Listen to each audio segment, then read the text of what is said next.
کھجوروں کے درختوں نے جھکنا شروع کر دیا، ڈالیوں نے زمین پہ آنا شروع کر دیا، زمین ایسے تھی جیسے اٹھ کے ان کے پاؤں چوم رہی ہے۔ روزباں نے اپنی زندگی میں پہلی بار یہ منظر دیکھا۔ روزباں نے ان میں سے ایک وجاہت، وجیح، نفیس، حسین، کامل، اکمل چہرے کے قریب گیا، اس کے قدموں پہ ہاتھ رکھ کے کہا کون ہو اور کہاں سے آئے ہو؟ اس نے کہا یہ ہمارا سردار ہے جس کے ہم ماننے والے ہیں۔ اس کا تم کون ہو؟ اس کا میرا نام ابو ذر غفاری ہے، میں ابو ذر غفاری ہوں، یہ مقداد ہے، یہ عقیل ابن ابی طالب ہے۔ کیا کیا تھا سلمان کے سینے میں، کیا کیا تھا سلمان کے دل میں کہ امیر المومنین نے کہہ دیا تھا ابو ذر کو پتا چل جائے نا کہ سلمان کے دل میں میرے لیے کیا ہے تو ابو ذر تلوار نکال لے۔ کتنے راز تھے اہل بیت کے سلمان کے سینے میں۔ تمہیں ذاکرین ایک جملہ سنا دیتے ہیں کہ مولا امیر المومنین با اجاز امامت مدائن گئے تھے جب سلمان کا وقت رحلت تھا، جب سلمان کی موت کا وقت تھا، تو مولا امیر المومنین اجاز امامت کے ساتھ مدائن پہنچے اور مدائن جا کے سلمان کا جنازہ علی نے پڑھایا۔ کیا وجہ تھی؟ محبت کی وجہ سے؟ نہیں نہیں نہیں، محبت کی وجہ سے جنازہ پڑھانے کے لیے مدینے سے مدائن نہیں گئے۔ وسیع کا جنازہ صرف وسیع پڑھا سکتا ہے۔ ہاتھ نیچے ہو گئے، میں جملہ کہنے لگا ہوں، معصوم کو غسل سوائے معصوم کے کوئی دے ہی نہیں سکتا۔ اس میں خداوند متعال یہ ارشاد فرما رہا ہے کہ محمد اللہ کے رسول ہے اور جو اس کی رسالت کے ساتھی ہیں، صرف رسول کے نہیں، رسالت کے ساتھی ہیں، جو اس کے عہدے میں اس کے ساتھی ہیں، جو اس کی نبوت میں اس کے ساتھی ہیں، وہ سب ان کی نشانیاں یہ ہیں کہ وہ کفار پر سخت ہیں اور آپس میں رحم دل ہے۔ صحبت پیغمبر پہ بات ہوئی، اثر ترسیل اثر اور فیضان اثر پہ بات ہوئی، نبیوں اور نبیوں کے صحبت میں رہنے والے گمراہ افراد پہ بات ہوئی۔ کل کی گفتگو ہماری اس ذیل پہ آ کے رک گئی تھی کہ ہمارے پاس دین لینے کے لیے جو مؤثر ترین ذرائع ہیں وہ یا اہل بیت ہیں، یا اصحاب رسول ہیں، یا ازواج پیغمبر ہیں۔ عقلی دلائل کے ساتھ کل یہ گفتگو ثابت کرنے کی کوشش کی گئی کہ ان میں سے سب سے مؤثر ترین جو ذریعہ ہے وہ اہل بیت علیہ السلام کا ہے۔ یہ وہ ذریعہ ہے جس میں ہمیں خطا کی گنجائش نہیں ہے، جس میں غلطی کا امکان بھی نہیں ہے۔ جیسا رسول چاہتے تھے یہ ویسا ہی بولتے ہیں، اور ان کے ہاں سب سے بہترین بات یہ ہے یہ روایت نہیں کرتے، ہدایت کرتے ہیں۔ یہ نہیں کہتے کہ رسول نے کیا کہا، یہ بتاتے ہیں کہ رسول نے کیسے کیا۔ کہنے والے ہمیں بہت مل جائیں گے لیکن کیسے کرتے تھے یہ صرف اور صرف ہمیں اہل بیت بتائیں گے۔ اور اہل بیت علیہ السلام نے ہمیں اپنی زندگی میں بتا دیا ہے کہ رسول اپنی زندگی میں نماز کیسے پڑھتے تھے، روزہ کیسے رکھتے تھے۔ سیرت رسول ہو بہو اگر ہمیں ملی ہے تو وہ اہل بیت علیہ السلام سے ملی۔ آج ہم گفتگو کا زاویہ تبدیل کریں گے اور گفتگو کا رخ تبدیل کریں گے۔ جب خداوند متعال نے حضرت ابراہیم علیہ السلام کو نبوت عطا فرمائی تو حضرت ابراہیم اللہ کا وہ خاص نبی ہے جسے اللہ نے پہلے اپنا عبد بنایا، پھر اپنا نبی بنایا، پھر اپنا رسول بنایا، پھر اپنا خلیل بنایا، اور پھر کہا انی جاعلک للناس اماما، اب ہم تمہیں انسانوں کا امام بنا رہے ہیں۔ حضرت ابراہیم کو اللہ نے انسانوں کا امام بنا دیا۔ متوجہ رہیے گا جی گفتگو۔ حضرت ابراہیم کو اللہ نے دو بیٹے دیے، حضرت اسماعیل اور حضرت اسحاق، کیونکہ حضرت ابراہیم نے اللہ سے دعا مانگی تھی کہ تو نے مجھے امامت دی ہے تو کیا ومن ذریتی، یہ امامت میری نسل میں بھی رہے گی؟ تو خدا نے حضرت ابراہیم سے وعدہ کر لیا تھا کہ میں تیری نسل میں امامت رکھوں گا۔ ظالموں کے ساتھ میرا کوئی وعدہ نہیں ہے۔ اب دنیا جسے امام بنانا چاہے ہمیں کوئی اعتراض نہیں ہے، لیکن ہماری اتنی گزارش ہے کہ قرآن کہتا ہے کہ امامت نسل ابراہیم میں ہے۔ اب جسے بھی امام بناؤ ہم ماننے کے لیے تیار ہیں، لیکن ہو وہ نسل ابراہیم میں سے، ہو وہ اولاد ابراہیم میں سے۔ اللہ نے حضرت ابراہیم کی دعا کو قبول کیا اور دونوں بیٹوں میں خدا نے 2 سلسلے جاری کیے۔ تمہید سنیے گا، خصوصاً بچے تمہید سنیے گا۔ خدا نے حضرت ابراہیم کے دونوں بیٹوں سے سلسلے کو شروع کیا، حضرت اسحاق اور حضرت اسماعیل۔ حضرت اسحاق کو اللہ نے بیٹا دیا یعقوب، اسی یعقوب کو عبرانی زبان میں کہتے ہیں اسرائیل۔ اسرائیل عربی زبان کا لفظ نہیں ہے، یہ عبرانی زبان کا لفظ ہے۔ اس کو اگر ہم اردو میں یا عربی میں لے کے آئیں گے تو وہ یعقوب بنے گا۔ اگر عبرانی میں، اس دور میں عربی نہیں تھی، عبرانی زبان تھی، تو اسرائیل، الف یہ لام ایل، عبرانی زبان میں پروردگار کو کہتے ہیں۔ یہی وجہ ہے کہ اب اللہ کے ملائکہ میں سے جس کا بھی نام اٹھائیں گے آخر میں ایل آئے گا۔ جبرا، اسرا، ازرا، میکا، ہر فرشتے کے آخر میں نام کے ایل آتا ہے۔ ایل پروردگار کی طاقت کا نام، کیونکہ یہ تمام ملائکہ اللہ سے جڑے ہوئے ہیں، تو اس طاقت جس سے وہ جڑے ہیں اسے ایل کہتے ہیں۔ پروردگار کی کل طاقت کا نام ایل ہے۔ نہج البلاغات میں اور میرے مولا امیر المومنین کا فرمان ہے، مولا فرماتے ہیں کہ انجیل میں مجھے ایلیا کہا جاتا ہے۔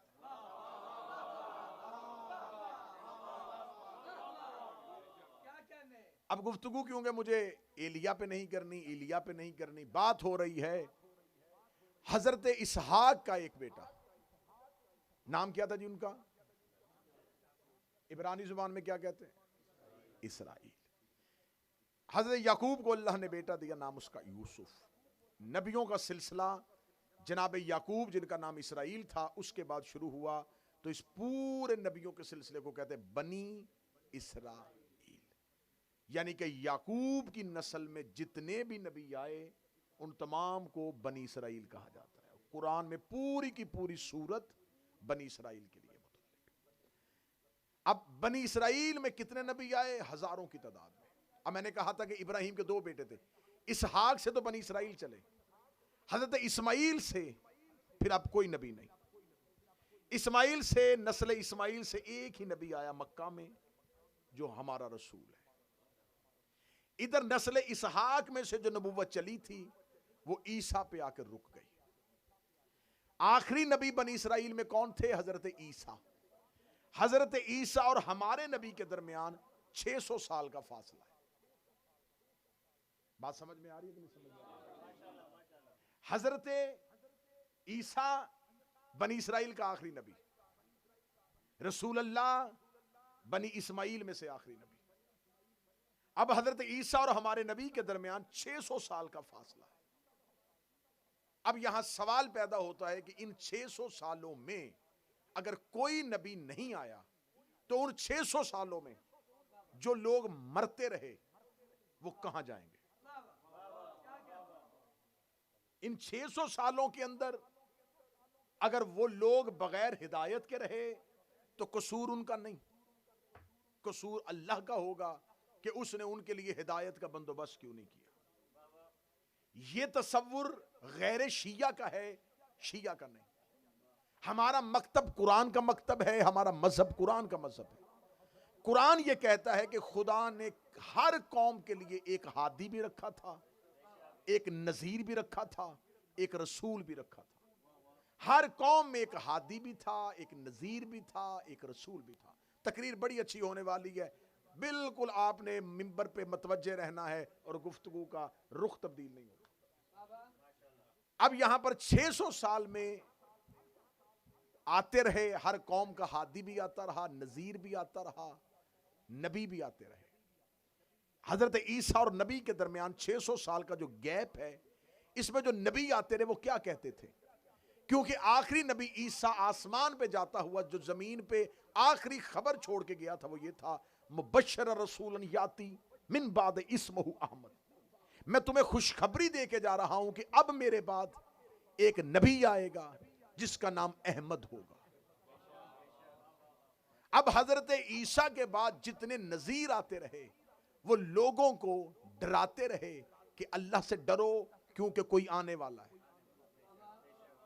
کوئی بشیر آتا رہا تو وہ خوشخبری دیتا رہا کہ ظالم بادشاہوں سے ڈرنا نہ، کوئی آنے والا ہے۔ عیسیٰ سے لے کے مصطفیٰ تک جتنی بھی زمین پر حجتیں آئیں وہ زمین پر آ کر یہی بتاتی رہیں کہ کوئی آ رہا ہے اور وہ آخری نبی ہے، وہ مکہ میں آئے گا۔ یہ تمام نشانیاں وہ بتاتے رہے۔ اب یہ عرب میں نذیر بھی تھے، بشیر بھی تھے، ہادی بھی تھے۔ پوری زمین کا جزیرہ عرب میں نبی نہیں آئے، نبی پوری دنیا میں آتے تھے۔ اس وقت دنیا میں جو سب سے زیادہ آبادی تھی وہ فارس کے علاقے میں تھی، جسے آج ہم ایران بولتے ہیں۔ اس جگہ پہ فارس میں ایک شخص رہتا تھا جو زمیندار تھا، جس کا نام تھا خشبوزان۔ یہ زمیندارہ کرتا تھا، کھیتی باڑی کرتا تھا، فارمنگ کرتا تھا۔ اس کو اللہ نے ایک بیٹا دیا، اس کا نام تھا روزبا۔ کیا نام تھا جی؟ روزبا۔ گفتگو پہ آپ نے مکمل مطلب دے رہا۔ خشبوزان کو اللہ نے ایک بیٹا دیا، اس کا نام ہوا روزبا۔ روزبا جو تھا وہ زمیندار گھر کا بچہ تھا، زمیندار گھر میں رہتا تھا۔ جس خاندان میں وہ رہتا تھا وہ سارے مجوسی تھے۔ اس علاقے کے لوگ آگ کی پوجا کرتے تھے۔ روزبا آگ کی پوجا نہیں کرتا تھا۔ بچپن سے لے کے وہ پروردگار کی تلاش میں تھا۔ وہ گھر سے نکلتا، پہاڑوں میں جا کے بیٹھ جاتا، پہاڑوں میں بیٹھ کے کہتا کہ میرا علاقہ، میرے شہر کے لوگ آگ کو پوجتے ہیں، لیکن میرا اندر نہیں مانتا کہ آگ خدا ہو سکتی ہے، آتش پرستی کی جا سکتی ہے، آگ کو اللہ کہا جا سکتا ہے۔ اس نے اپنے وجدان سے، اپنے اندر سے پروردگار کو ڈھونڈنا شروع کر دیا۔ اس کی طلب بڑھتی گئی، جیسے جیسے جوان ہوتا گیا طلب اور بڑھتی گئی، خواہشات اور بڑھتی گئی۔ روزانہ روتا تھا پروردگار کی بارگاہ میں کہ مجھے کس لیے زمین پر اتارا ہے، میرا بھیجنے کا مقصد کیا ہے، مجھے پتہ ہی نہیں چل رہا کہ میں نے جانا کہاں ہے۔ ایک دن روزبا اپنے گھر میں اپنے کمرے میں بیٹھا تھا، یا اسے چھت سے ایک لٹکتی ہوئی تحریر نظر آئی۔ اس نے اس تحریر کو نکالا، اس کو کھولا، اس کے اوپر عبرانی زبان میں لکھا ہوا تھا ھذا عہد من اللہ الی آدم، یہ عہد ہے، یہ وعدہ ہے اللہ کا آدم سے، من صلبہ نبیہ، کہ اس کے صلب سے ایک نبی آئے گا، اسمہ احمد، جس کا نام احمد ہوگا، یا روزبا انت وصی عیسیٰ، اے روزبا رویا نہ کر، تو عیسیٰ کا وصی ہے۔ اگر آپ نے جو کہانی شروع ہوئی ہے نا، اس میں آپ کا ذہن ادھر ادھر ہو گیا تو جب میں نتیجے میں پہنچوں گا تو آپ پیچھے نہیں پا سکیں گے، لہذا آپ نے پورا کہانی کے اندر متوجہ رہنا۔ اے روزبا تو عیسیٰ کا وصی ہے۔ اب یہ جو روزبا تھا، جو عیسیٰ کے بعد جو میں نے ابھی بتایا تھا کہ نذیر آ رہے تھے، وصی آ رہے تھے، انہی میں سے ایک کا نام روزبا تھا۔ یہ عیسیٰ کے اوصیاء میں سے تھا، جو حضرت عیسیٰ کے 12 حواری تھے۔ 12 حواری بچوں نے پڑھتے ہیں نا آپ یہاں پر، جیسس کرائسٹ کے 12 جو 12 کمپینین جو تھے، ان میں سے ان کی جو چلے سلسلے، انہی میں سے ایک کا نام روزبا تھا۔ روزبا کو پتا چل گیا کہ اللہ نے مجھے کسی ایک کام کے لیے رکھا ہے، میں عیسیٰ جیسے نبی کا وصی ہوں۔ اب روزبا نے ہجرت کر دی، گھر چھوڑ دیا، گھر چھوڑ کے پروردگار کا رخ کیا کہ میں کہاں جاؤں تاکہ مجھے پتا چلے کہ وہ احمد کہاں رہتا ہے، جو آنے والا ہے وہ احمد کہاں ہے۔ اتنی دیر میں اس نے دیکھا کہ ایک سفید لباس میں ایک شخص اس کے پاس آیا، اسے ہاتھ پکڑا روزبا کا، اس کا چل میں تجھے وہاں چھوڑ کے آؤں جس کی تو تلاش میں ہے۔ اس کا ہاتھ پکڑ کے اسے ایک دیر پہ لے گیا، ایک چرچ میں لے گیا، وہاں پہ جا کے اس نے اس کو کھڑا کیا، اوپر سے ایک راہب نیچے آیا، اس نے کہا انت روزبا، تو روزبا ہے؟ اس نے کہا ہاں۔ اس کا اوپر آ، وہ اس کو لے کے اوپر چلا گیا۔ 2 سال روزبہ اس راہب کے پاس آسمانی کتابوں کا مطالعہ کرتا رہا. 2 سال کے بعد جب وہ راہب مرنے لگا تو روزبہ نے کہا تو تو مر رہا ہے, مجھے کس کے آسرے پہ چھوڑ کے جا رہا ہے, اب میں احمد کی طرف کیسے جاؤں گا. اس نے کہا اب مجھے پوری زمین میں کوئی ایسا نظر نہیں آ رہا جو احمد کا انتظار کر رہا ہو سوائے ایک کے جو اسکندریہ میں رہتا ہے. اس دور کا اسکندریہ آج کا روم ہے, اب تو روم کی طرف چلے جا. روزبہ وہاں سے نکلا فارس سے اور پہنچ گیا کہاں, روم میں. جب روم میں پہنچا تو روم میں پھر ایک راہب سے اس کی ملاقات ہوئی, وہ اس کو لے کے پھر اپنے دیر پہ چلا گیا. 2 سال مسلسل اسے اپنے پاس رکھا. 2 سال کے بعد جب وہ مرنے لگا روزبہ نے کہا تو جا رہا ہے, میں احمد تک کیسے پہنچوں گا. اس نے کہا اب تجھے کسی اور کے پاس جانے کی ضرورت نہیں, کیونکہ اب وہ احمد زمین پر آنے والا ہے. یہ ایک لوح لے جا جو آسمانی لوح ہے, میری طرف سے اس احمد کو میرا سلام کہنا اور یہ لوح اس تک پہنچا دے. روزبہ وہاں سے نیچے اترا, نیچے اتر کے ایک قافلے کے ساتھ نکل پڑا. اب اس کی تلاش ختم ہونے والی تھی, اس کی جستجو ختم ہونے والی تھی. جس کی تلاش میں اس کی ساری زندگی گزری تھی وہ اب وقت ختم ہونے کے قریب آ گیا تھا. اب اس کی احمد سے ملاقات ہونے والی تھی. اب وہ احمد کو ملنا چاہتا. کہانی اچھی لگ رہی ہے کہ نہیں اچھی لگ رہی ہے؟ اب وہ احمد سے ملنا چاہتا تھا. اب روزبہ نکلا, قافلے میں ساتھ تھا. جس قافلے میں ساتھ تھا وہ جو قافلہ رستے میں گیا تو ان کو بھوک لگی. انہوں نے ایک جانور کو قتل کیا, ذبح نہیں کیونکہ شریعت ہی نہیں تھی, ذبح نہیں, قتل کیا اور اس کا گوشت جو ہے وہ نوچنا شروع کیا. روزبہ سے کہا کھا, اس نے کہا نہیں, میں آسمانی کتابوں سے پڑھ آیا ہوں, میں ایسے حرام طریقے سے جانور کا گوشت نہیں کھاتا. انہوں نے پینے کے لیے مشکیزیں اور مشکیزوں میں سے شراب نکالی. روزبہ نے کہا میں نے اس پانی کو اپنے اوپر حرام کیا ہوا ہے. سارے قافلے والوں نے کہا یہ تو کس دین پہ ہے, کس کی بات کر رہا ہے. اس سے لڑنا اور جھگڑنا شروع کیا, یا ایک شخص نے اسے اپنا غلام بنا لیا. وہ روزبہ کو اپنا غلام بنا کے لے گیا اور اپنے ملک میں جا کے, اپنے شہر میں جا کے, اپنے علاقے میں جا کے اس نے روزبہ کو فروخت کر دیا, بیچ دیا 200 درہم میں. اب روزبہ جو تھا وہ جس مالک کے گھر میں آیا وہ انتہائی بد عقیدہ تھا, انتہائی بد مذہب تھا. اس کا کوئی بھی مذہب نہیں تھا, وہ کسی بھی مذہب کی عبادت نہیں کرتا تھا. اس نے روزبہ سے کہا کہ تو جس وجہ سے میرے پر غلامی کی خاطر آئے تو بتا تو کس کی تلاش میں ہے. اس نے کہا میں نے آسمانی کتابوں میں پڑھا ہے, میں عیسیٰ کا وصی ہوں, مجھے خبر ہے کہ ایک احمد آنے والا ہے, میں اس محمد اور اس احمد کے انتظار میں ہوں. اس نے روزبہ پر سختی کی اور سختی کرنے کے بعد غلاموں کے بازار میں جا کے روزبہ کو فروخت کر دیا.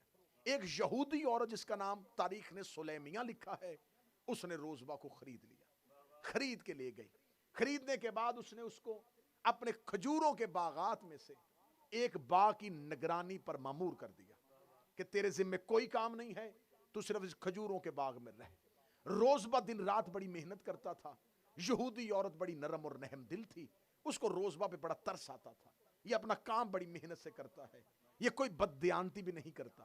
اس نے روزبہ سے کہا اس کھجوروں کے باغ میں سے میں تم پر مباح قرار دیتی ہوں, تم جتنی چاہے کھجوریں کھا بھی سکتے ہو, کھلا بھی سکتے ہو. روزبہ دن رات اس باغ میں رہتا تھا. ایک دن روزبہ اس باغ میں بیٹھا ہوا تھا, یہ 7 لوگ اس باغ کے اندر داخل ہوئے.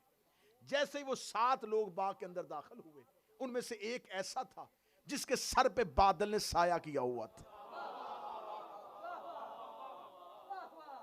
جس کے سر پہ آسمان کے بادل نے سایہ کیا ہوا تھا. چہرہ نور سے بھرا ہوا تھا, دائیں بائیں ایسے تھا جیسے ستاروں کے جھرمٹ میں کوئی چاند آ رہا ہو.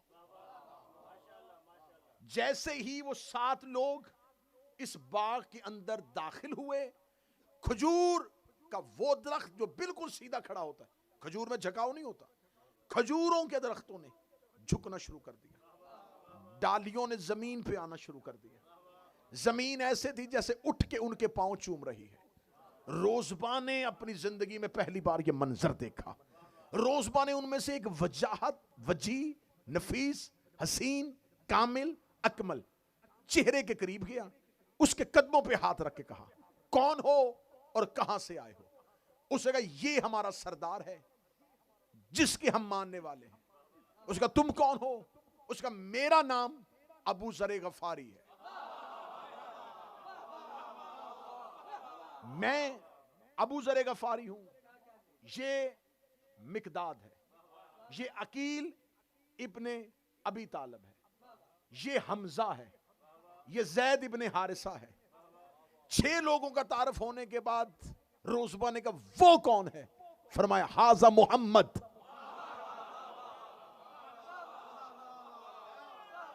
یہ محمد ہے. محمد کا نام آنا تھا. وہ مدت کی تڑپ و طلب و خواہش آنکھوں میں یوں سرخی بن کے چمکی، قدموں میں گر کے کہنے لگا آقا اتنی مدت کے بعد ملاقات ہوئی، کئی 100 سال گزر گئے صحراؤں اور جنگلوں میں، دیر اور راہبوں کے ہاں گرجوں میں آپ کو ڈھونڈتے ہوئے، ملاقات میں اتنی دیر کیوں کر دی؟ روزبہ کو یوں کاندھوں سے اٹھایا، سینے سے لگا کے کہا اب تو روزبہ نہیں، تو میرا سلمان ہے.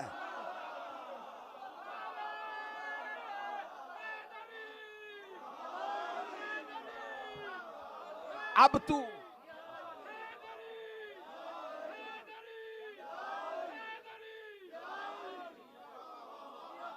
روزبہ نہیں، اب تو میرا سلمان ہے. جسے آپ سلمان کہتے ہیں نام اس کا روزبہ تھا. عیسیٰ کا وسیع ہے. میں نے کہا تھا پہلی مجلس میں بتاؤں گا کہ ہم کن صحابہ کو مانتے ہیں.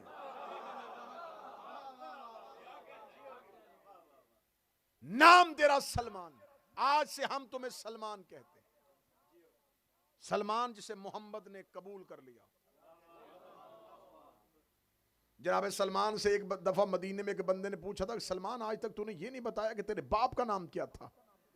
سلمان تیرے باپ کا نام کیا تھا؟ جملہ سننا جو علی کے شیعہ بیٹھے ہو. سلمان نے یوں سر اٹھا کے کہا میرے باپ کا نام سنا. سن انا ابن الاسلام و عبد الایمان، میں اسلام کا بیٹا ہوں اور ایمان کا عبد ہوں.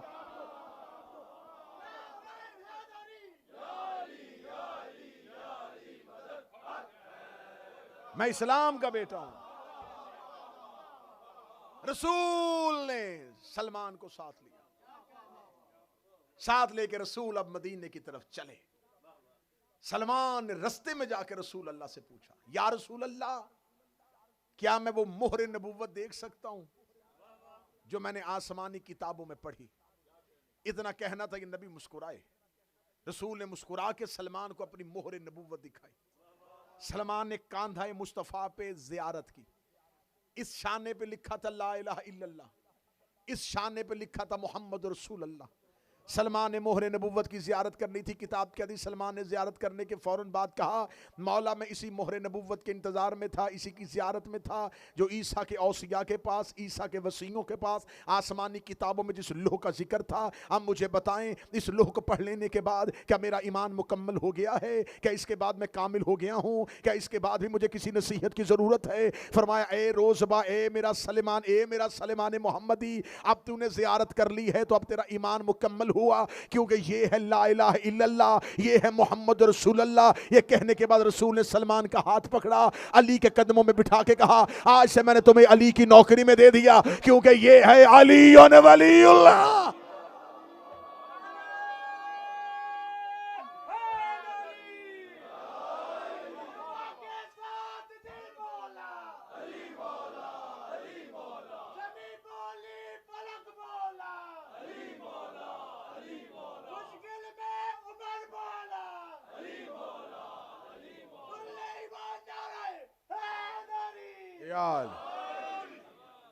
موضوع پسند ہے یا نہیں؟ آج سے میں تمہیں اب علی کی نوکری میں دیتا ہوں. کلمہ تو نے میرا پڑھ لیا، سفر تیرا مکمل ہو گیا. آسمانی کتابوں میں صرف احمد کا نام پڑھا تھا یا ساتھ کوئی اور نام بھی پڑھا تھا؟ اس نے کہا میں نے احمد کے ساتھ پڑھا تھا، اس احمد کا ایک وصی ہوگا. فرمایا یہ وہی علی ہے. جناب سلمان کی عمر مبارک اس لمحے 200 سال تھی. 200 سال کے سلمان نے دیکھے کہا یا رسول اللہ آپ کی رسالت کا قائل تو ہو گیا، لیکن میں ضعیف ہوں، یہ ابھی نوجوان ہے. جب کہنا میں ضعیف ہوں، یہ نوجوان ہے امیر المومنین مسکرائے اور مسکرا کے کہنے لگے چل سلمان میں تجھے کچھ بتاتا ہوں. ہائے ہائے ہائے ہائے.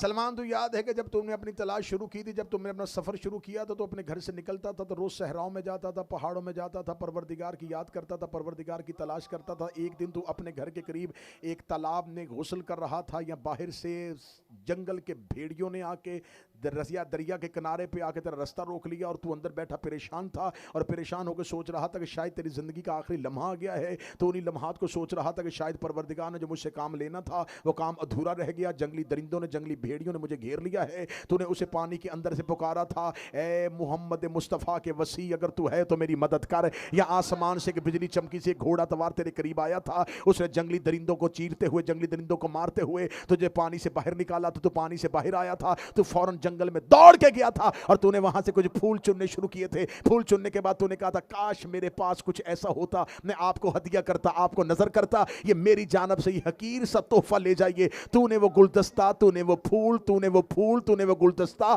اس نوجوان کو پیش کیا تھا. سلمان نے سر پہ ہاتھ رکھا، بدن کو چکرایا، چکرانے کا ہاں مجھے یاد آ گیا ہے، ایک دفعہ میرے ساتھ بچپن میں ایسا ہوا تھا کہ میں نے کسی اجنبی کو پھول پیش کیے تھے. امیر المومنین نے آستینوں کو کھولا، اسی گلدستے کو باہر نکال گا. اب بتا بوڑھا تو ہے یا میں ہوں؟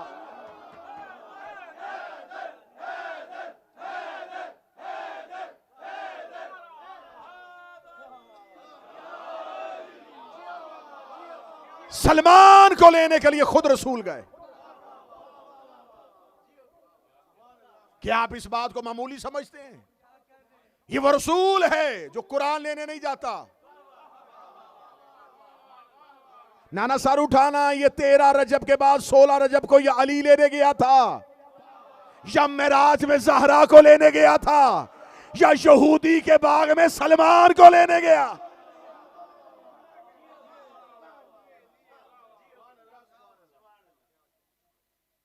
جناب سلمان جس کے بارے میں رسالت مآب کا فرمان ہے کہ ایمان کے 10 درجے ہیں.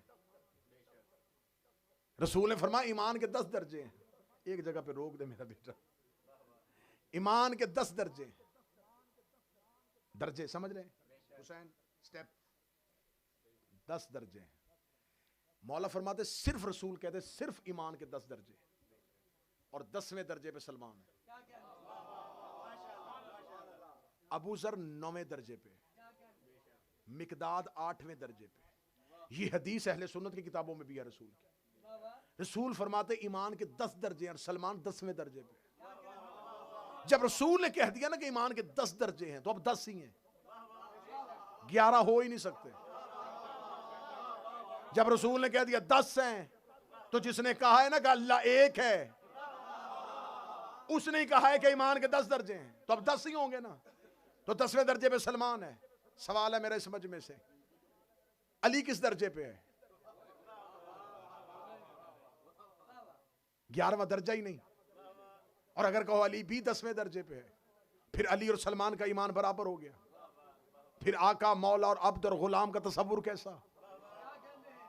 اگر ایمان کے ہیں ہی 10 درجے تو پھر علی کس درجے پہ ہے؟ اگر سلمان ہی آخری درجے پہ بیٹھا ہے تو علی کس درجے پہ ہے؟ دنیا کی سمجھ میں نہ آتا. رسول نے خندق میں کہہ دیا علی کل ایمان ہے.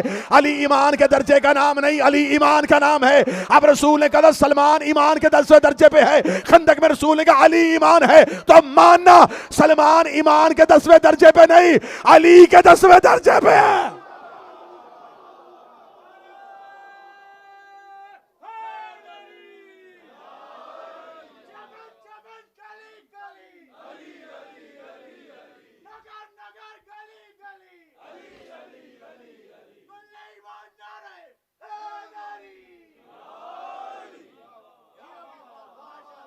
میں تمہیں وہ سلمان ہی سناؤں گا. نا میں وہ سلمان ہی سناؤں گا، وہ داڑھی سے جھاڑو دینے والا. آج تک میرے بچوں کو وہی سلمان سنا گیا کہ ضعیف تھا، ایک بزرگ سا تھا، آ جاتا تھا سیدہ کے دروازے میں بیٹھ جاتا تھا. دہلیز سیدہ پہ رہنا. دہلیز سیدہ سلمان کا گھر تھا. دہلیز سیدہ سلمان کا گھر ہے.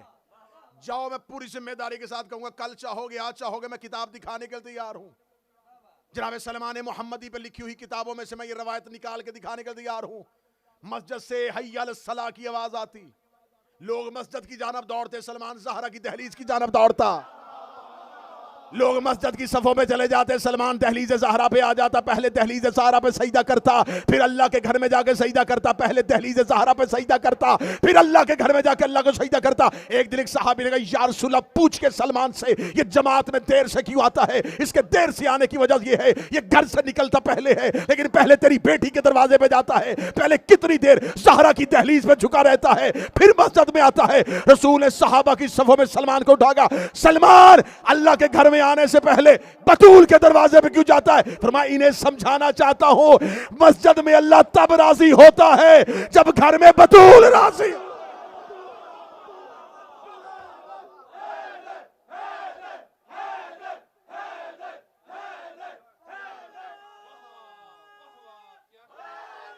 یا علی مسجد میں اللہ تب راضی ہوگا جب گھر میں پہلے بطول راضی ہوگی. جھاڑو نہیں دیتا تھا, سجدے کرتا تھا.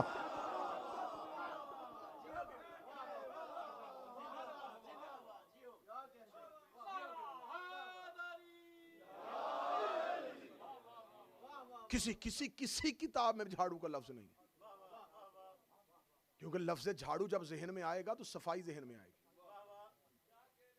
صفائی ذہن میں آئے گی تو پلیتی ذہن میں آئے گی. کہیں کوئی غلاظت تھی تو صفائی ہوئی, جو ہے ہی تطہیر کا دہلیز. ایک دن جناب سلمان گھر سے نکلے, جناب سلمان گھر سے نکل کے مسجد کی جانب جا رہے تھے تو مسجد کی جانب چلتے ہوئے سلمان دہلیز زہرا پہ رکا. ادھر آ جا اٹھ کے صلوات پڑھے محمد. میرا سارا دھیان تیری طرف چلے جاتا ہے کہ پتہ نہیں اب تو پھر بند کرنے لگا. جناب سلمان گھر سے نکل کے مسجد کی جانب جا رہے تھے, دہلیز زہرا پہ رکے. دہلیز زہرا پہ رکے تو سلمان نے دیکھا کہ مسجد میں اذان کی آواز ہے اور گھر کے اندر سے زہرا کی چکی چلانے کی آواز آ رہی ہے. ہائے ہائے ہائے ہائے, سیدہ کی چکی چلانے کی آواز آئی. سلمان نے دہلیز پہ دستک دی, اندر سے سیدہ بولی. سلمان کیا چاہتا ہے؟ شہزادی اگر آپ نماز پڑھیں تو چکی میں چلاؤں؟ کہاں جا کے دنیا کو سلمان سمجھاؤں؟ سیدہ نے چکی چھوڑی اور سلمان کو بلا لیا. شہزادی حجرے میں چلی گئی اور سلمان نے چکی چلانی شروع کر دی.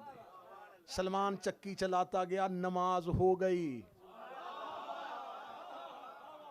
نماز ہو گئی, جماعت ختم ہوئی. صحابہ نے مڑ کے دیکھا, آج وہ بوڑھا نظر نہیں آیا, آج سلمان آیا ہی نہیں ہے. نماز ختم ہونے کے بعد صحابہ جب گلیوں میں گئے تو سلمان زہرا کی گلی سے نکل رہا تھا. لوگوں نے کہا سلمان تیری تو نماز قضا ہو گئی ہے, ہم مسجد میں نماز پڑھ رہے تھے, تو کہاں گیا تھا؟ جملے سلمان کے مدینے کے در و دیوار نے سنے. سلمان نے کہا تم نماز پڑھ رہے تھے, میں نماز کی چکی چلا رہا.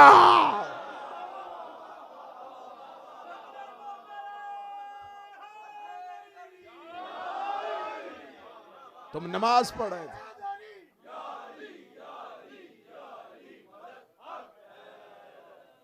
ایسا سلمان سناؤں گا. کسی درویش کسی فقیر کا نام سلمان نہیں, ایمان کا 10واں درجہ, شہزادی کا ایسا نوکر جس سے زہرا گفتگو کرتی تھی. یہ کم اعزاز ہے سیدہ گفتگو کرے. اگلی سطر سننا, منا اہل بیت. سلمان ہماری اہل بیت میں. رسول کی حدیث دکھانے کے لیے تیار. رسول نے فرمایا جس نے سلمان کی معرفت کا انکار کیا وہ کافر ہے.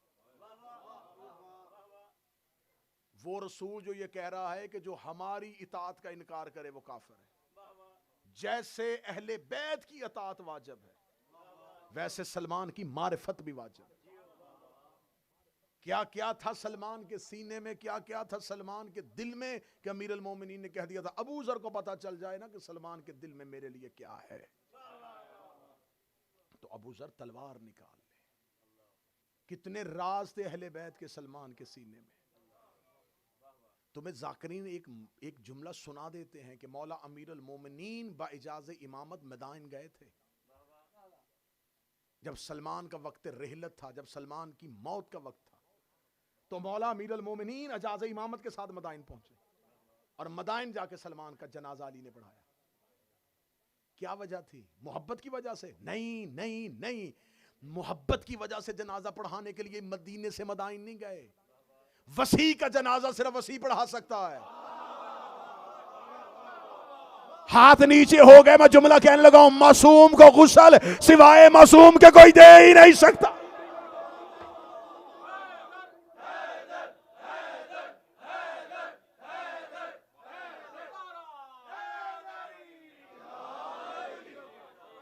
کائنات میں سلمان ہے جسے ملک الموت نے آ کے سلام کیا ہے۔ وہ ملک الموت جس نے نبیوں کو بیٹھنے کی مہلت نہیں دی، سلمان کی حجرے میں آیا تھا، مدائن میں بستر پہ سلمان تھا، ملک الموت نے سلام کیا، سلمان نے چادر کو ہٹایا، چادر کو اٹھا کے کہا اسرائیل، جی مالک، کیوں آیا ہے؟ روح قبض کرنے کے لیے۔ فرمایا دروازے پہ رک، کتاب سے پڑھو، انتظار کر۔ کیوں؟ فرمایا ابھی میرے امام کے آنے میں دیر ہے۔ امیر المومنین اجازت امامت کے ساتھ پہنچے، سلمان کا غلام دروازے پہ کھڑا تھا۔ علی کی آوازیں کہاں ہیں؟ سلمان، مالک اندر۔ یہ کون ہے؟ فرمایا صبح سے کوئی شخص آ رہا ہے سلمان سے ملنے کے لیے۔ اسرائیل نے سر کو جھکایا۔ علی نے فرمایا سلمان نے تمہیں کیوں باہر کھڑا کیا ہے؟ مولا وہ جانے کے لیے تیار نہیں ہے۔ کتاب کے لفظ ہیں کہ علی گئے، سلمان بستر سے اٹھا، دونوں ہاتھ پیشانی پہ رکھے، امیر المومنین سے راز کی باتیں کی۔ علی فرمایا اد الی موتک، سلمان چل اب موت کو قبول کر۔ اد الی موتک، سلمان موت کو قبول کر، قبول کر، قبول کر۔ جن کی روح ملک الموت قبض کرے وہ اور ہوتے ہیں، جو موت کو اذن دے وہ سلمان ہوتا۔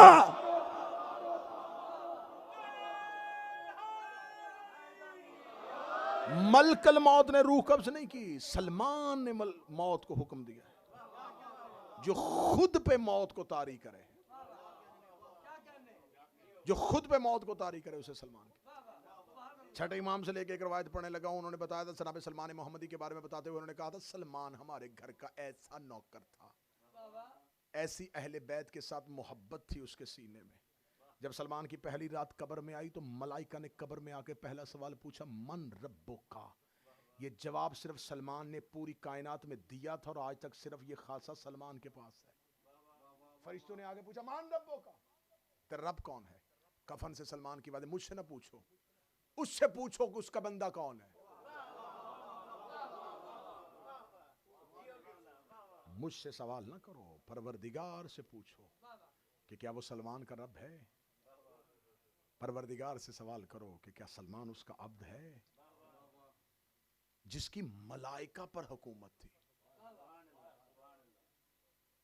جو امور کائنات کے نظام میں تدبیر کا حق رکھتا تھا، اسے سلمان کہتے۔ ایک دن ایک شخص نے جناب سلمان سے کہا تھا، سلمان کا میں نے پچھلی ایک مجلس میں کہہ دیا تھا جناب سلمان کا گھر نہیں تھا، کوئی گھر نہیں بنایا تھا سلمان نے مدینے۔ ایک شخص نے پوچھا تھا سلمان اگر ہم تمہیں کوئی گھر بنا دے تو رہ لے گا؟ سلمان کہتا میں تمہارے بنائے ہوئے گھروں میں رہوں، جبکہ تمہیں نہیں پتا کہ میں دہلیز زہرا کی رحل پہ رہتا ہوں۔ رحل وہ ہوتی ہے جس پہ قرآن رکھا جائے، میں دہلیز سیدہ کی رحل پہ رہتا ہوں۔ سلمان صرف اور صرف ایک صحابی کا نام نہیں تھا، سلمان رسول اللہ کے اس جان سار کردار کا نام تھا جو عیسیٰ کے اوصیہ میں سے ہوتا ہوا علی کو ملا۔ اگلی سطر سننا، امام زمانہ کے 313 سپاہیوں میں سے سلمان بھی ہے۔ جب عیسیٰ زمین پہ آئیں گے تو ساتھ سلمان کو بھی اتارا جائے گا، جناب عیسیٰ کے ساتھ سلمان آئیں گے۔ اور سلمان نے صرف ایک محمد کی خدمت نہیں کی، یہ آخری محمد کے ساتھ بھی آئے گا۔ رسالت مآب نے فرمایا تھا اگر اللہ اذن دے دے تو میری امت کی شفاعت کے لیے اکیلا سلمان کافی ہے.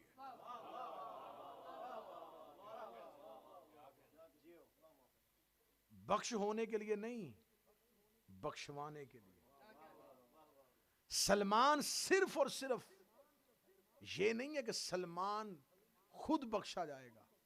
اگر میری امت کے لیے ہی سلمان سفارش کر دے تو اللہ میری پوری امت کو بخش دے گا صرف اکیلے سلمان کی وجہ سے.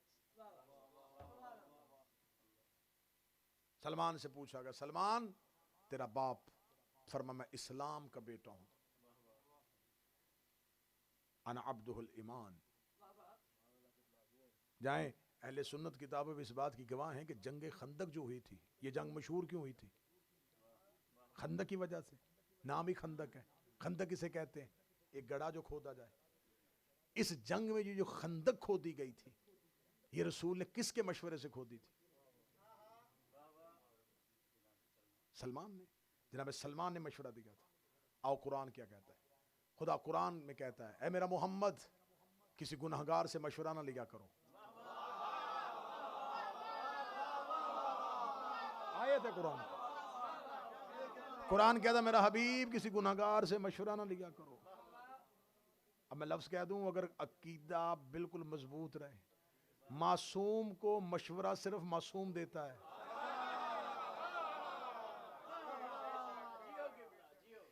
ایک دن دربار میں آیا سلمان، یوں دربار کھچا کھچ بھرا ہوا تھا علی کے دشمنوں کے ساتھ. رسول کے جانے کے بعد یوں جناب سلمان آئے. جناب سلمان نے آ کے یوں دیکھا. دیکھنے کے بعد سلمان کے ہاتھ میں عصا تھا. بوڑھے تھے، ضعیف تھے، عصا ہاتھ میں تھا. سامنے بیٹھے ہوئے ایک شخص نے کہا اے سلمان تو نبی کا بہت بوڑھا صحابی ہے، اگر تو بھی بیعت کر لیتا تمہیں ضرور کسی نہ کسی اعلیٰ ملک کی گورنری دے دی جاتی. اتنا کہنا تھا سلمان نے اپنے عصا کو اٹھایا، وہ جو چھڑی ہاتھ میں تھی اس کو اٹھایا. اٹھانے کے بعد سلمان نے کہا کاش کاش کاش 3 مرتبہ، کاش تم علی کی ولایت کو مان لیتے. اگلی سطر کا اگلی سطر سنا. سلمان نے کہا کاش تم علی کی ولایت کو مان لیتے اور تم اپنے ہاتھ کا اشارہ کرتے، آسمان کے پرندے تمہاری شوق زیارت پہ زمین پہ آ جاتے. اگر تم سمندر کی طرف اشارہ کرتے تو سمندر میں رہنے والی مچھلیاں تمہاری زیارت کرنے کے لیے ساحل پہ آ جاتی. اتنا کہنا دیا تخت میں سے ایک بندہ اٹھ کے کھڑا ہوا. اس نے کہا سلمان وہ باتیں کیوں کرتا ہے جو تو کر ہی نہیں سکتا، وہ دعوے کیوں کرتا ہے جو تو کر ہی نہیں سکتا. اتنا کہنا تھا یہ سلمان نے اپنے ابروؤں کو اٹھایا. آسمان پہ ایک پرندوں کا غول دربار کے اوپر سے گزرا. سلمان نے دیکھا کیا سوچ رہے ہو، دیکھ نہیں رہے علی کا نوکر جھٹلایا جا رہا ہے، علی کا نوکر جھٹلایا جا رہا ہے. اتنا کہنا تھا یہ پرندے دربار کے اندر اترنے شروع ہوئے اور ہر پرندہ اپنی زبان میں کہہ رہا تھا لبیک یا سلمان، لبیک یا سلمان، لبیک یا سلمان.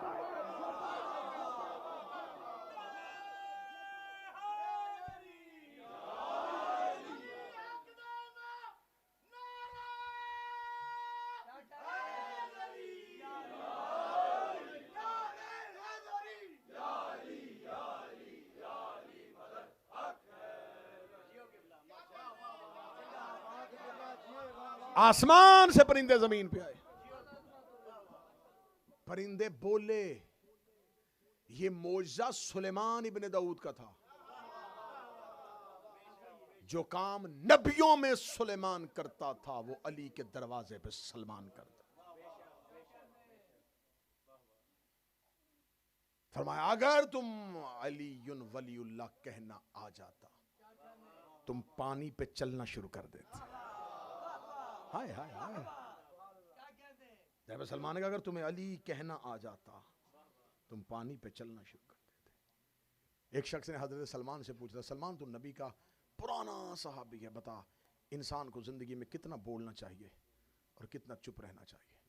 سلمان مسکرا کے کہنے لگے اگر بات دنیا کی ہو بہتر ہے کہ چپ ہی رہو، اور اگر بات علی کی ہو تو پھر کبھی بھی چپ نہ رہو.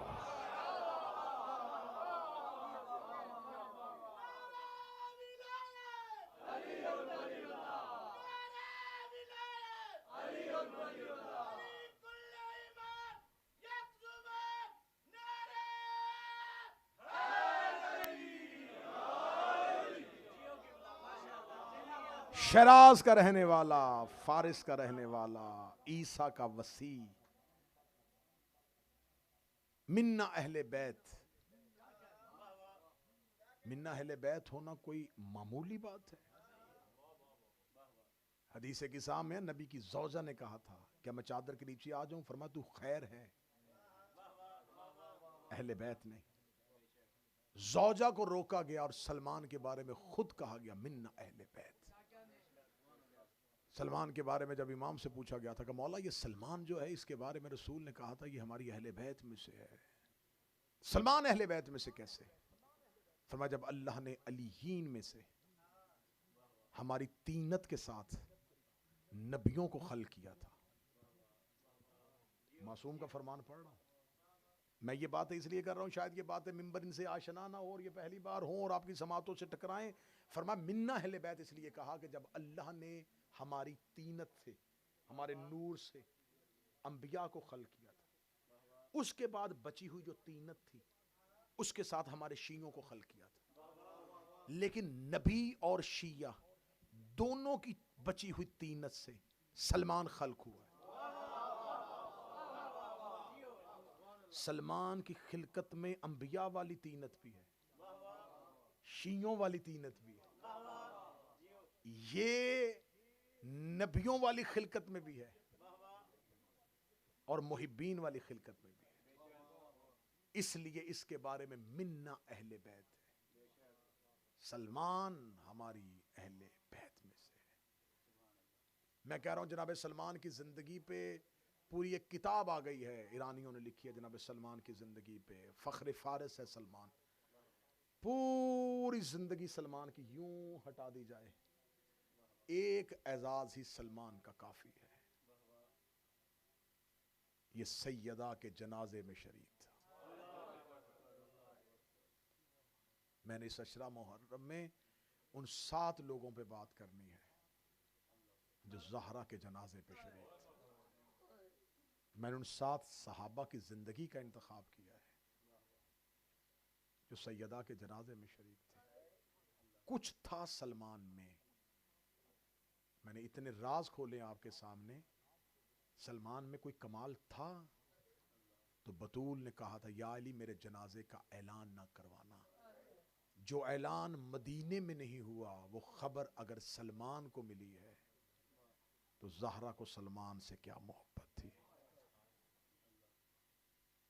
یہ دنیاوی رشتوں کے ساتھ نہیں پکارتے، محبت کا رشتہ. سلمان زہرا کی مظلومیت کا گواہ ہے. یہ رسول کی بیٹی کے ساتھ دربار میں گیا تھا، یہ زہرا کے جنازے میں شریک ہوا ہے. اسے حسنین نانا کہہ کے بلاتے تھے. مسجد نبوی میں ایک گود میں حسن کو بٹھا لیتے، ایک گود میں حسین کو بٹھا لیتے. کافی دیر سلمان محمدی روتے رہتے. ایک دن رسول نے پوچھا سلمان میرے بیٹوں کو گود میں بٹھا کے روتا کیوں ہے؟ فرمایا یا رسول اللہ آپ نے کہا تھا یہ دونوں میری امت کے امیر ہیں اور میری امت کے مظلوم ہیں. مولا جب ان کی مظلومیت یاد آتی ہے تو سلمان کی آنکھیں برس آتی ہیں. ہم آج بھی ماننے کے لیے تیار ہیں لیکن کوئی سلمان جیسا صحابی ہو، کوئی ابو ذر جیسا صحابی ہو، کوئی مقداد جیسا صحابی ہو. دکھ ہمیں یہی رلا گیا، نوکروں کے دربار میں 4 گھنٹے کھڑی رہے.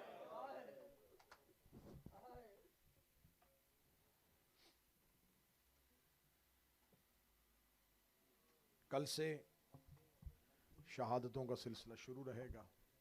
دعا ہے اللہ اس عشرہ محرم کا انتظام کرنے والی آگا آرگنائزیشن کی توفیقات میں اضافہ فرمائے.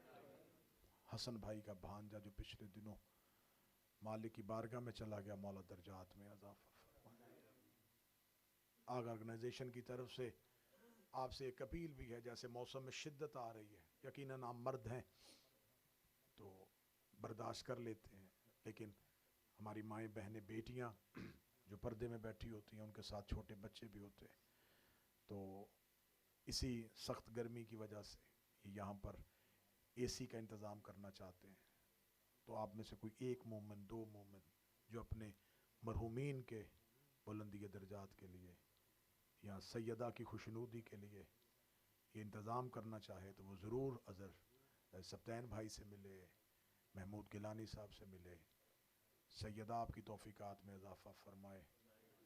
مومنین کے لیے جتنا پرسکون انتظام ہو سکے اتنا کر لینا چاہیے، لیکن ہم جتنے بھی سکون میں بیٹھ کے حسین کا ذکر سنیں گے، لیکن ایک درد ذہن میں رکھنا، سکینہ پیاسی گئی ہے۔ یہ راتیں بڑی گریے کی راتیں ہیں، کوشش کیا کرو یہ دن سوگ میں گزارو، رات سوگ میں گزارو، کیونکہ آپ کی سوچوں سے تیز گزر رہا ہے ایام ازاں۔ تھوڑے دنوں کے بعد آپ کہیں گے پتہ ہی نہیں چلا کب چاند ہوا تھا اور کب عاشور آ گیا۔ اگلے سال ہم میں سے کوئی رہے گا وہ حسین کا ماتم کرے گا، زندگی باقی حسین کا غم باقی۔ ہم نہ ہوں گے تو کوئی اور ہوگا، وہ نہ ہوگا تو کوئی اور ہوگا، حسین کا گریہ جاری رہے گا، حسین پہ رونا جاری رہے گا۔ کچھ بھی نہیں تھا تو کائنات روتی تھی، آسمان نے حسین کا ماتم کیا ہے۔ آج مجھے ان شہزادوں کا غم پڑنا ہے جو میری لاہور والی شہزادی کے بیٹے تھے۔ سادات و غیر سادات کل پڑھا میں نے حسین کے سفیر کا درد، آج پڑھنا ہے مجھے مسلم کی جوڑی کا درد۔ اس شہزادوں کے بارے میں روایت ہے، ایک روایت یہ ہے کہ یہ باپ کے ساتھ ہی چلے گئے، باپ کے ساتھ جب جناب مسلم شہید ہوئے یہ قید ہو گئے، لیکن 61 ہجری کے ذی الحج میں ان کی شہادت نہیں، 1 سال کے بعد ان کی شہادت ہوئی، جب ماں قید ہوئی بیٹے زندان میں تھے۔ جب حسین مارے گئے شہزادے قید میں تھے۔ سادات و غیر سادات جب بنی ہاشم کا، یہ آل محمد کا، یہ اہل بیت کا لٹا ہوا قافلہ کربلا کے بعد کوفہ کے صدر دروازے پہ آیا ہے، کوفہ کے صدر دروازے پہ پہنچنا تھا، یہاں علی کی بیٹیاں بن چادر کے بدے ہوئے ہاتھوں کے ساتھ اونٹوں پہ بیٹھی ہوئی تھیں، یہاں کئی آواز آئی السلام علیکہ یا بنت رسول اللہ، رسول کی بیٹی تجھ پر میرا سلام ہو۔ شہزادی نے ننگے سر بدے ہاتھوں کے ساتھ کسی کا سلام سنا، بی بی دیکھ کر سجاد مدت ہو گئی ہے مجھے یوں کسی نے سلام نہیں کیا، سجاد مجھے یہ سلام کرنے والا کون ہے؟ سید الساجدین کی آواز آئی اما سر نہ اٹھانا، سامنے کوفے کے صدر دروازے پر مسلم کا سر لٹکا ہوا ہے، مسلم بن عقیل کا سر سامنے کوفہ کے صدر دروازے پہ باب کناسہ پہ لٹکا ہوا تھا۔ علی کی بیٹی نے مسلم کے سر کو دیکھا، بی بی رو کدی سجاد دعا کر تیری پھپھی کو موت آ جائے، مسلم کا سر سامنے ہے اور میرے سر پہ ردا کوئی نہیں ہے۔ علی کی بیٹی کا اونٹ رک گیا لیکن رقیہ اپنے اونٹ سے گر گئی، مسلم کی زوجہ اپنے اونٹ سے گری، مسلم کے سر کے نیچے گئی، رو کے کہنے لگی میں نہیں بتاتی کہ میرے ساتھ کیا ہوا، میں نہیں بتاتی میری ردا کیسے اتری، میں نہیں پوچھوں گی مارا کیسے گیا، مجھے صرف اتنا بتا تیرے ساتھ میرے 2 بیٹے آئے تھے، میرے محمد کی کوئی خبر ہو، میرے ابراہیم کا کوئی پتہ۔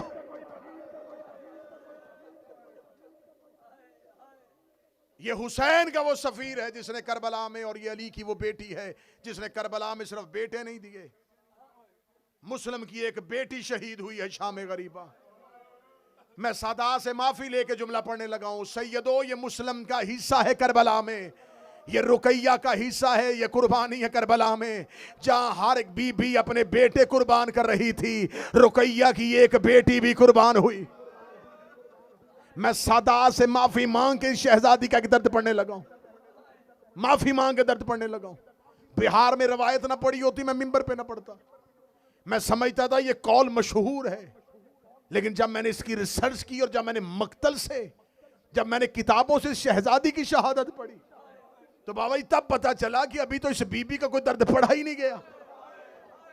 صدا سے معافی مانگ کے جملہ پڑھنے لگا ہوں، جب شام غریباں اہل بیت کے یتیم اکٹھے کر رہی تھی علی کی بیٹی، روتی روتی بی بی کلثوم قریب آئی، قریب آ کے کہتی ہے علی کی بیٹی زینب سے شہزادی پہرا دے، آل محمد کے یتیم اکٹھے ہو گئے۔ شہزادی نے جلے ہوئے خیمے کی چوب اٹھا کے پہلی آواز دی، الحافظ والحفیظ، یا لاہور والی ملکہ مسلم کی زوجہ جناب رقیہ دوڑ کے آئی، رو کے کہتی بی بی سارے یتیم نہیں آئے، میری آتکا نہیں مل رہی۔ جب کہنا میری آتکا نہیں مل رہی، جناب زینب نے رقیہ کا ہاتھ پکڑا، بی بی کربلا میں کٹی ہوئی لاشوں کے درمیان سے گزری، لاشائے حسین بھی آ کے کہتی ہے حسین مسلم کی بیٹی نہیں مل رہی۔ آواز آئی میری لاش کے قریب سے گزر گئی تھی، روتی ہوئی بی بی فرات کے کنارے گئی، جا کے دی عباس تیری بھانجی نہیں مل رہی، مسلم کی بیٹی نہیں مل رہی۔ کٹے ہوئے بازگوں سے آواز آئی دے دیتی اجازت، نہ پہرے دیتی نہ یتیموں کو ڈھونڈتی۔ یا بی بی کلثوم کی آواز آئی علیہ علیہ یا زینبو، اے زینب میرے قریب آ، علی کی بیٹی قریب آئی، آواز آئی ذرا آگ روشن کر۔ بی بی نے آگ کو روشن کیا، شہزادی کی لاش میں نظر پڑی، سینے پہ گھوڑوں کے سموں کے نشان تھے، سینے پہ گھوڑوں کے سموں کے نشان تھے۔ جب شام غریبہ اپنے کانوں پہ ہاتھ رکھ کے دوڑ رہی تھی، اس شہزادی کے کاندھے پہ ایک بغیرت نے نیزہ مارا، یہ بی بی ایسے گری ہے جیسے گھوڑے سے اکبر۔